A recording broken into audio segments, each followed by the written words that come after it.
नमस्कार, स्वागत है आप सभी का और मैं हूं आपके साथ वक्ता दुबे। रुक कर लेते हैं पहली खबर की तरफ। मुख्यमंत्री पुष्कर सिंह धामी के नेतृत्व में राज्य में भाजपा सरकार का 1 साल का कार्यकाल पूरा हो गया है और इस 1 साल में प्रदेश सरकार मुख्यमंत्री धामी की अगुवाई में तमाम चुनावी वायदों को पूर्ण करने में कामयाब रही, तो तात्कालिक परिस्थितियों के लिहाज से भी सरकार महत्वपूर्ण निर्णय लेने से पीछे नहीं हटी। धर्मांतरण पर रोक के लिए कानून समेत नकल विरोधी कानून, प्रदेश की महिलाओं को सरकारी नौकरी में 30% क्षैतिज आरक्षण और इसके अलावा अंत्योदय परिवारों को वर्ष में 3 सिलेंडर निःशुल्क भरवाने की सुविधा, समान नागरिक संहिता और हाल ही में ग्रीष्मकालीन राजधानी गैरसैंण से राज्य आंदोलनकारियों को 10% आरक्षण जैसे अहम निर्णयों ने दर्शाया है कि राज्य सरकार में जनहित सर्वोपरि है।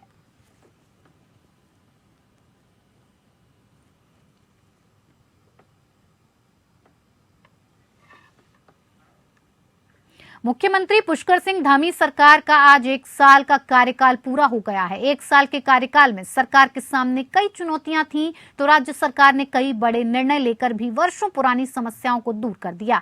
वहीं आज इस मौके पर राजधानी के रेंजर्स मैदान में 1 साल बेमिसाल कार्यक्रम का आयोजन किया गया। कार्यक्रम में राज्य सरकार के मंत्री, अफसर और पार्टी पदाधिकारी भी मौजूद रहे। मुख्यमंत्री ने बातचीत करते हुए कहा कि अधिक से अधिक काम करने की कोशिश की गई है। वहीं पूर्व मुख्यमंत्री हरीश रावत ने इस पर कटाक्ष किया है। उन्होंने कहा कि सरकार के पास बताने के लिए कुछ नहीं है, हर जगह गड्ढे ही गड्ढे हैं। उन्होंने कहा कि उत्तराखंड में बीजेपी सरकार लगातार 6 साल से काम कर रही है और इतने समय में उपलब्धि के नाम पर कुछ नहीं है। महंगाई, भ्रष्टाचार, बेरोजगारी, कानून व्यवस्था सहित तमाम विषयों को लेकर पूर्व मुख्यमंत्री हरीश रावत ने प्रदेश सरकार पर हमला बोला है।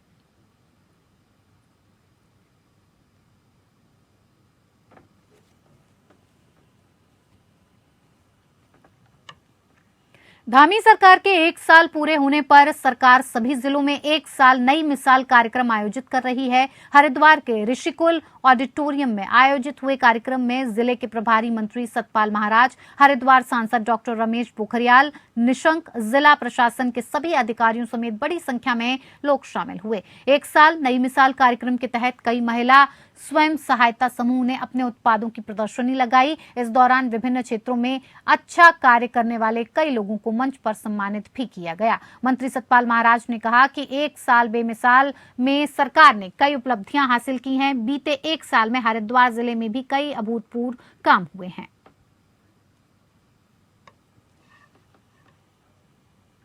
धामी सरकार के कार्यकाल का 1 साल पूरा हो चुका है, जिसको लेकर भाजपा कार्यकर्ता जश्न मना रहे हैं। वहीं कांग्रेस द्वारा भाजपा के बनाए जा रहे इस जश्न पर तीखा कटाक्ष किया गया है। कांग्रेस की प्रदेश प्रवक्ता गरिमा दसोनी ने कहा कि सरकार किस बात का जश्न मना रही है, ये पता नहीं चल पा रहा है। प्रदेश में कानून व्यवस्था बिगड़ी हुई है, महिला अपराधों में लगातार वृद्धि हो रही है। वहीं गरिमा दसोनी ने कहा कि किसानों का बकाया भुगतान भी अब तक नहीं किया गया। वहीं जो युवा अपनी जायज मांगों को लेकर आंदोलन कर रहे हैं, उन पर पुलिस द्वारा लाठियां बरसाई जा रही हैं। ऐसे ही तमाम मुद्दों को लेकर कांग्रेस सरकार पर हमला करती नजर आ रही है। आपने युवाओं को सड़क पर लाठीचार्ज किया, इस बात का जश्न मना रहे हैं आप? या फिर आपने जिस तरह से अंकिता हत्याकांड में अभी तक वीआईपी के नाम का खुलासा नहीं किया और पहाड़ की बेटी को अभी तक न्याय नहीं मिला, उसकी आत्मा भटक रही है, इस बात का जश्न? या फिर विधानसभा में अपने रिश्तेदारों की बंदर बाट आपने करके बैकडोर से उनकी नियुक्तियां वहां करवा दी, इस बात का जश्न? या फिर जिस तरह से एक के बाद एक आपके भाजपा के पदाधिकारी हर प्रदेश में होने वाले क्राइम में संलिप्त पाए जा रहे हैं, उस बात का जश्न भाजपा मना रही है? कानून व्यवस्था नदारद है, ना के बराबर है। चाहे वो विजय वात्सल्य कांड हो, चाहे वो विपिन रावत कांड हो, चाहे वो अंसल ग्रीन वैली में आपके 6 पार्षदों का सत्ता का नंगा नाच हो, फिर चाहे वो कोई भी ऐसा अपराध, चाहे अंकिता हत्याकांड में आपके पूर्व दायित्वधारी के बेटे का नाम हो।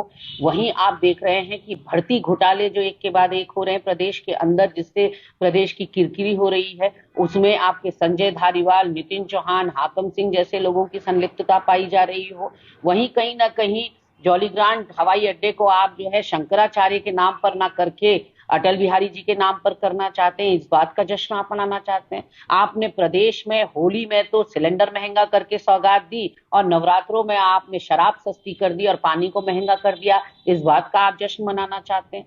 तो महिला सुरक्षा में जिस तरह से आप पिछड़ते चले जा रहे हैं, 9 हिमालयी राज्यों में उत्तराखंड अग्रणी स्थान पर है महिला उत्पीड़न, महिलाओं के प्रति भावनात्मक, मानसिक और शारीरिक दुराचार के केसेस में। ये मेरी रिपोर्ट नहीं है, कांग्रेस की रिपोर्ट नहीं है, एनसीआरबी की रिपोर्ट है।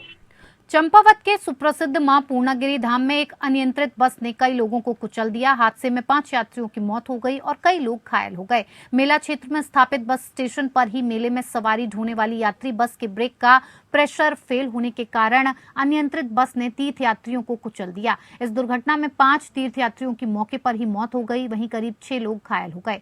घायल यात्रियों को इलाज के लिए टनकपुर उपजिला अस्पताल पहुंचाया गया है, जहां से 2 से 3 यात्रियों को गंभीर स्थिति के चलते दूसरी जगह रेफर कर दिया गया। इस दुर्घटना में 2 बच्चों के भी घायल होने की खबर है। वहीं इस बड़ी दुर्घटना की सूचना पर प्रशासनिक अमला भी टनकपुर के संयुक्त चिकित्सालय पहुंच गया है। आगे हम लोग सामने खड़े रहे और बस उधर से आई और बस जो हम लोग भाग पड़े, लेकिन भाग नहीं मिला। वो बस दूसरी तरफ जा रही थी और घुमा करके काट के दूसरी तरफ ले आया ड्राइवर। हम लोग भागे भागे तब तक ऊपर ही चढ़ गए। हम रहे वाले बहराइच के हैं, पूरा पूर्णागिरी आए रहे दर्शन करने, दर्शन करके वापस सीधे बाबा के। सब कुछ लोग घायल हो गए हैं और 4 लोग खत्म हो गए। 7:15 पे हमारी बसें जैसे रोजमर्रा में भरी जाती थी।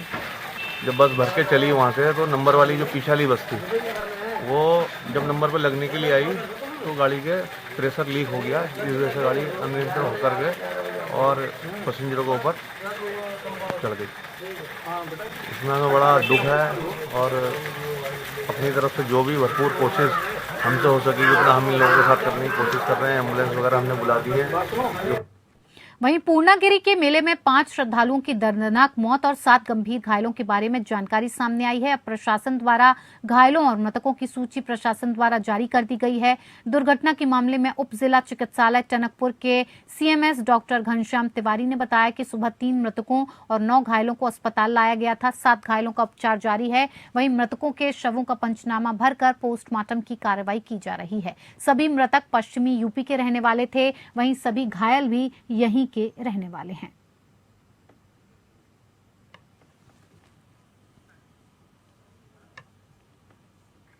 पौड़ी जिले के सतपुली क्षेत्र में एक बोलेरो गाड़ी अनियंत्रित होकर न्यार नदी में जा गिरी। इस हादसे में एक व्यक्ति की मौके पर ही मौत हो गई, जबकि दूसरा व्यक्ति घायल हो गया। घटना की सूचना मिलते ही एसडीआरएफ की टीमें मौके के लिए रवाना हो गईं, जिसके बाद स्थानीय लोगों की मदद लेकर एसडीआरएफ टीम ने रेस्क्यू अभियान चलाया और काफी मशक्कत के बाद न्यार नदी के किनारे गिरे दोनों व्यक्तियों को न्यार नदी पार करवाकर बाहर निकाला गया। यह हादसा सतपुली से 2 किलोमीटर आगे हुआ, जहां बोलेरो वाहन सड़क से 300 मीटर नीचे न्यार नदी में जा गिरी। चमासू वाले रोड पे गाड़ी जा रही थी और जैसे इन्होंने पहला जो मोड़ है वो मोड़ को जो है क्रॉस कर रहे थे, तो उसी क्रॉस करने के बाद गाड़ी जो है अनियंत्रित हो गई और नीचे जो है सीधा नदी में जा गिरी है, जिसमें 2 लोग सवार थे और एक आदमी की जो है मौके में मृत्यु हो गई थी, दूसरे को जो है हाई सेंटर के लिए रेफर कर दिया गया है। स्थानीय लोगों को भी काफी हम आभार प्रकट करते हैं। साथ साथ जो है हमारे पुलिस ने फोर्स ने काफी उस पर जो है रेस्क्यू किया है। इसमें एसडीआरएफ मौके पे थी, कांटा डाला गया, उसमें से जो है गाड़ी को खींचने की कोशिश करने, लेकिन काफी अंधेरा भी हो चुका था। लेकिन जो खबर मिली है, खबरों के अनुसार मात्र उसमें 2 आदमी सवार थे। जो आदमी जो है जान की सुरक्षा सबकी जो है सबसे पहला प्रथम कर्तव्य पुलिस का है। तो दोनों आदमी में से एक ही डेड बॉडी थी और एक जो है घायल अवस्था में, तो घायल को जो है तुरंत हॉस्पिटल भिजवाया गया था। लोग चमासू गांव है, उसी गांव के दोनों लोग जो है, एक की उम्र जो है लगभग 28 वर्ष थी, एक 34 वर्ष थी।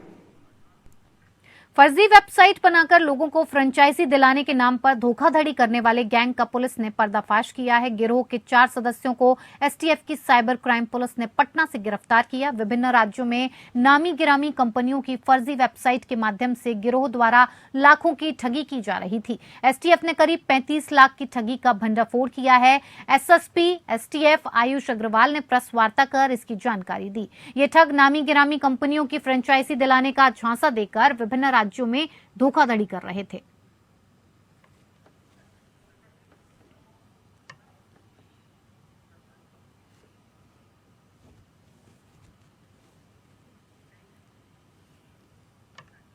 रामनगर में 28 से 30 मार्च तक होने वाली G20 की बैठक को लेकर अधिकारी पूरी तरह मुस्तैद हैं। इस बैठक में भाग लेने वाले देसी और विदेशी डेलीगेट जहां एक और उत्तराखंड की संस्कृति से रूबरू होंगे, तो वहीं ये मेहमान विश्व प्रसिद्ध कॉर्बेट नेशनल पार्क के पर्यटन जोन बिजरानी का भी भ्रमण करेंगे।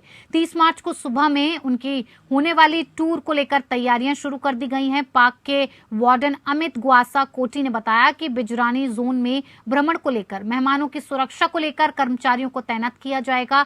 वहीं जोन की सड़कों का भी सुधारीकरण का काम शुरू हो गया है। उन्होंने बताया कि भ्रमण के दौरान शामिल डेलीगेट्स इस जोन पर प्राकृतिक सौंदर्य का आनंद लेने के साथ ही वन्य जीवों का भी दीदार करेंगे।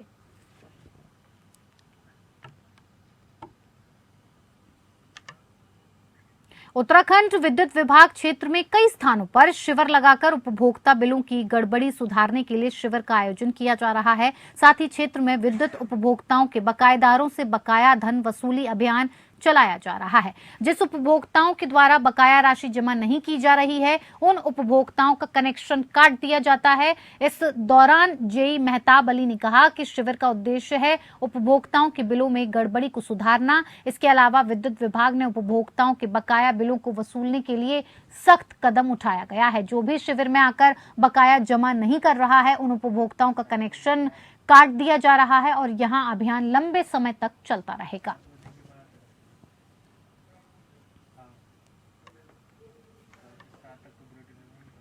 प्राचीन मर्म चिकित्सा विज्ञान की ट्रेनिंग लेने के लिए हरिद्वार के गुरुकुल आयुर्वेद कॉलेज पहुंचे त्रिपुरा के 6 आयुर्वेद डॉक्टर्स की 10 दिवसीय ट्रेनिंग पूरी हो गई है। ट्रेनिंग पूरी होने पर कुलपति डॉक्टर सुनील जोशी ने सभी चिकित्सकों को सर्टिफिकेट दिया। उत्तराखंड आयुर्वेद यूनिवर्सिटी और त्रिपुरा सरकार के बीच हुए MOU के तहत ये ट्रेनिंग प्रोग्राम चलाया जा रहा था। चिकित्सा विज्ञान की ट्रेनिंग लेने वाले डॉक्टर्स का कहना है कि उन्हें इस चिकित्सा पद्धति के बारे में जानकारी थी, लेकिन प्रैक्टिकल नॉलेज नहीं होने के चलते वो इससे मरीजों का इलाज नहीं कर पा रहे थे। लेकिन अब वे आयुर्वेद के साथ मर्म चिकित्सा पद्धति से भी मरीजों का उपचार करेंगे।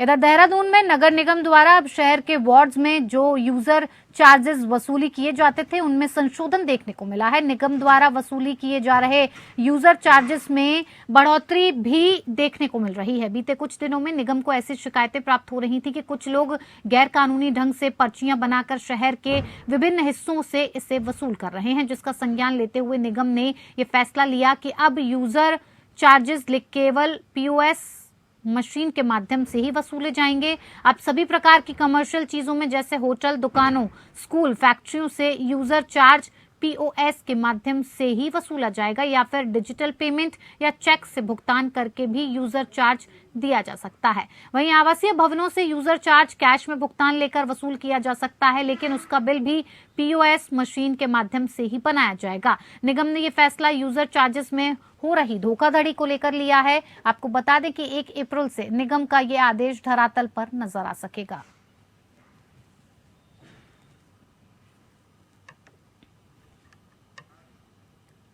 तो वहीं मौसम विभाग के निदेशक विक्रम सिंह ने कहा कि 25 और 26 मार्च को प्रदेश में बारिश देखने को मिल सकती है। वहीं अधिक ऊंचाई वाले स्थानों जैसे उत्तरकाशी, चमोली, रुद्रप्रयाग इत्यादि अनेक जिलों में बारिश के साथ बर्फबारी का भी अनुमान है, जिससे तापमान में भी गिरावट देखने को मिल सकती है। हालांकि इसके बाद मौसम साफ रहने के संकेत मौसम विभाग ने दे दिए हैं।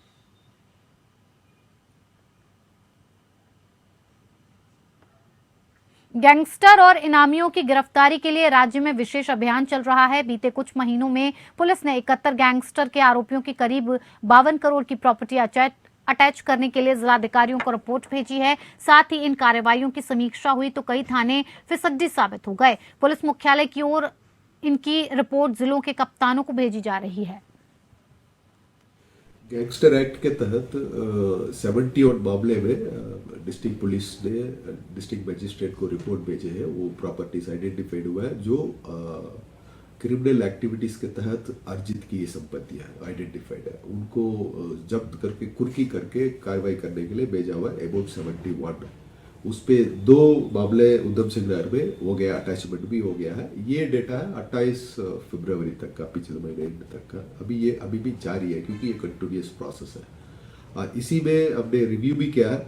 कुछ पुलिस स्टेशन ने इस पे कोई ज़्यादा अच्छे काम नहीं किए हैं, उनको भी हमने अकाउंटेबिलिटी फिक्स करने के लिए हम SSP को बोलेंगे। कुछ पुलिस स्टेशन, कुछ थानेदार ने अच्छा काम किया है, उनको मोटिवेशन भी कराएंगे। तो ये भी हम आपको बताएंगे।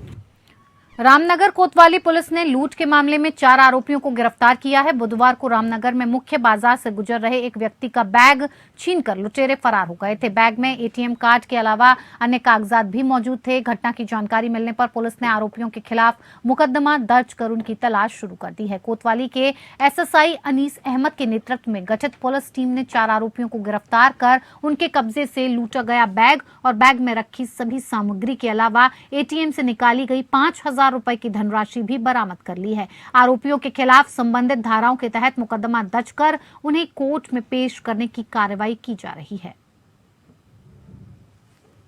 देखिए, कल एक व्यक्ति मोहन सिंह के साथ मार्केट में प्रभात इलेक्ट्रॉनिक्स के पास 2 व्यक्तियों ने उसका बैग छीनकर भाग गए थे, जिसमें उसका ATM और कुछ अन्य जरूरी सामान था, कागजात थे। वादी की तहरीर पर हमारे द्वारा मुकदमा पंजीकृत किया गया और इसमें हमारे द्वारा इस वारदात में त्वरित कुल 4 लोगों को हमारे द्वारा गिरफ्तार किया गया है और उनसे जो बरामदगी की है, वादी का जो ATM चोरी करके उसके बैग से निकाल कर जो पैसा निकाला था वो भी, और अन्य जो मतलब कागजात और सामान हमारे द्वारा 100% रिकवरी की गई है। हरिद्वार की रोशनाबाद स्थित जिला कारागार में जेल दिवस के मौके पर आयोजित कार्यक्रम में शिरकत करने पहुंची उत्तराखंड की कैबिनेट मंत्री रेखा आर्य कैदियों के साथ क्रिकेट खेलती नजर आईं। दरअसल जेल दिवस के मौके पर रोशनाबाद जेल में कई सांस्कृतिक कार्यक्रम रखे गए थे और इस मौके पर जेल कारागार के ही मैदान में एक क्रिकेट मैच भी कैदियों के बीच में होना था। क्रिकेट मैच का उद्घाटन कैबिनेट मंत्री रेखा आर्य ने किया। उद्घाटन के मौके पर उन्होंने अपने बल्ले से कई शॉट्स लगाए। कैबिनेट मंत्री रेखा आर्य को देखकर कैदियों का उत्साह भी चरम पर रहा। इस मौके पर कैबिनेट मंत्री रेखा आर्य ने कहा कि क्रिकेट का खेल अच्छे स्वास्थ्य को बढ़ावा देता है। जेल में इस प्रकार के आयोजन से कैदी समाज की मुख्य धारा में भी लौटने में तत्पर होंगे।